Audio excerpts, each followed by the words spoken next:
Ayu terus berjualan, namun pengemis yang sama kembali datang kali ini dengan beberapa teman. Bu, bolehkan kami minta lagi? Kami belum dapat uang, Bu, jadi belum bisa membeli makan. Boleh, tapi mohon maaf ya. Saya juga harus berjualan untuk mencukupi kebutuhan keluarga. Kami mengerti, Bu. Terima kasih banyak. Pengemis dan teman-temannya mengambil seluruh bungkus kue. Ayu menatap meja dagangannya yang langsung kosong dan mulai cemas. Rizky pulang kerja dan terlihat lelah. Ayu sedang duduk di ruang tamu dengan wajah yang sangat muram. Dek, ada apa? Kok kelihatan murung? Bagaimana jualannya, yuk? Aku takut, Mas. Kalau setiap hari pengemis itu datang. Dan semakin bertambah jumlah mereka. Dan meminta kueku secara gratis. Daganganku jadi tidak ada yang terjual. Kita nggak akan balik modal ataupun untung. Gak apa-apa sayang, kamu udah berbuat sangat baik, Dek. Mungkin ini ujian kita dari Allah. Kita tetap harus husnudzan terhadap Allah. Aku cuma ingin bantu kamu, Mas. Tapi malah jadi beban seperti ini. Maaf ya, Mas. Ash tidak boleh bicara seperti itu. Sebaiknya kita sholat dan meminta Allah untuk membantu kita mencarikan solusinya. Ya,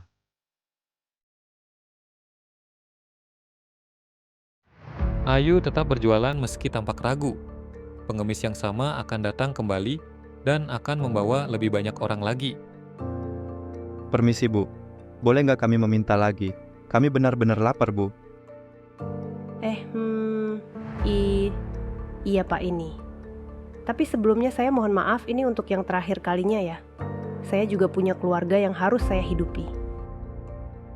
Terima kasih banyak, Bu. Ibu orang baik. Setelah pengemis itu pergi, seorang pria dengan kamera datang ke tempat jualan Ayu. Bu, saya ingin berterima kasih atas kebaikan hati Ibu. Sebenarnya, ini semua bagian dari social eksperimen. Apa social experiment? Apa tuh Mas? Iya, Bu. Kami ingin melihat bagaimana reaksi orang-orang terhadap pengemis. Dan Ibu sungguh luar biasa. Kebaikan Ibu akan kami bagikan ke seluruh Indonesia. Saya hanya ingin berbuat baik. Dan kebaikan itu akan dibalas. Ibu sekarang viral di media sosial. Banyak orang yang terinspirasi dengan Ibu. Dan banyak yang ingin berdonasi untuk Ibu. Ini dia titipan orang-orang baik untuk Ibu. Oh gitu ya Mas. Ini beneran buat saya. Ya Allah, Masya Allah. Makasih banyak ya Mas. Terima kasih ke kamera ya Bu. Mereka semua yang mengumpulkan ini semua untuk Ibu. Nanti saya kirimkan videonya ya Bu. Rizky dan Ayu duduk bersama di ruang tamu. Rizky menunjukkan video Ayu yang viral di media sosial. Dek. Lihat, Dek. Ini kamu loh, Dek. Kamu sekarang dikenal banyak orang atas kebaikan kamu, Masya Allah. Alhamdulillah Mas. Benar kata Mas, kita harus berhusnudzon sama Allah. Kebaikan ini sangat membawa berkah. Aku benar-benar bersyukur Mas. Selama kita percaya kepada Allah, Allah akan memberikan kita semuanya, Dek. Alhamdulillah, terima kasih ya Allah. Buka amplopnya Mas. Bismillah. Di dalam amplop tersebut terlihat uang berwarna merah dengan jumlah yang banyak. Mereka berdua tersenyum, merasa lega dan bersyukur atas apa yang telah terjadi. Rizky duduk di lantai. Tampak lelah setelah seharian mengojek. Ayu menghampirinya sambil membawa teh hangat. Wajah Rizky terlihat gelisah dan penuh beban pikiran.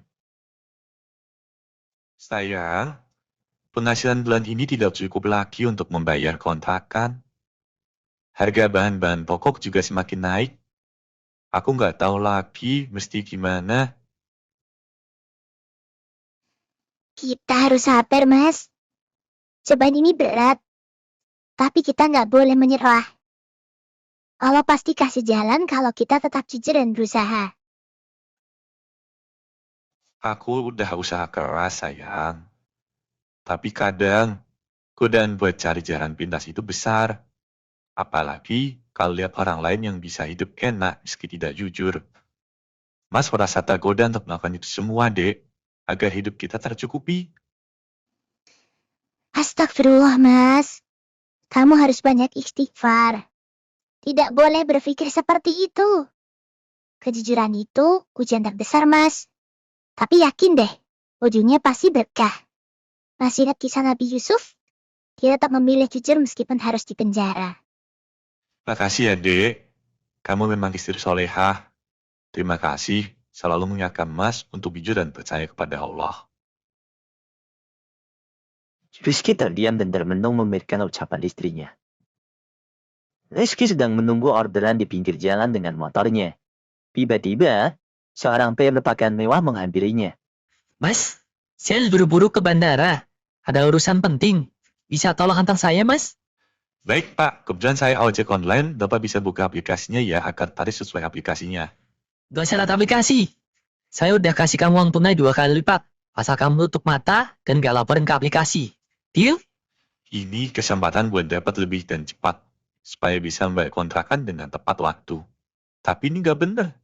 Apa kata Ayu tadi? Harus jujur. Apapun cobaan yang datang. Gimana, Mas? Mau gak? Saya gak ada waktu nih buru-buru. Maaf, Pak. Saya lebih baik tetap sesuai aturan. Saya nggak bisa, Pak. Baiklah, kamu orang yang jujur, Mas. Saya hargai itu. Rizky pulang ke rumah dengan wajah lelah tapi puas. Ayu sedang memasak di dapur dan mendekati Rizky ketika dia masuk. Bagaimana hari ini, Mas? Alhamdulillah, sayang.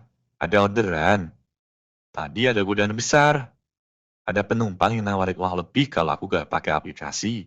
Tapi aku tolak. Alhamdulillah, Mas. Allah pasti kasih ganti yang lebih baik buat orang-orang yang tetap jujur. Tiba-tiba, handphone Rizky berbunyi. Dia melihat layar dan membuka pesan yang masuk. Masya Allah, Dek. Gak nyangka. Penumpang tadi ngasih review bagus banget di aplikasi. Terus dia kasih tip besar juga. Padahal, Mas tolak tawaran gak jujurnya. Masya Allah, Mas. Tuh kan, kejujuran pasti mau berkah. Allah nggak pernah tidur.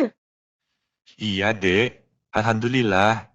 Mas bersyukur gak tergoda untuk cari jalan pintas tadi. Ya Allah. Mas masih gak percaya, Dek. Mas, lebih baik sholat dulu. Dan ucapkan terima kasih langsung sama Allah ya.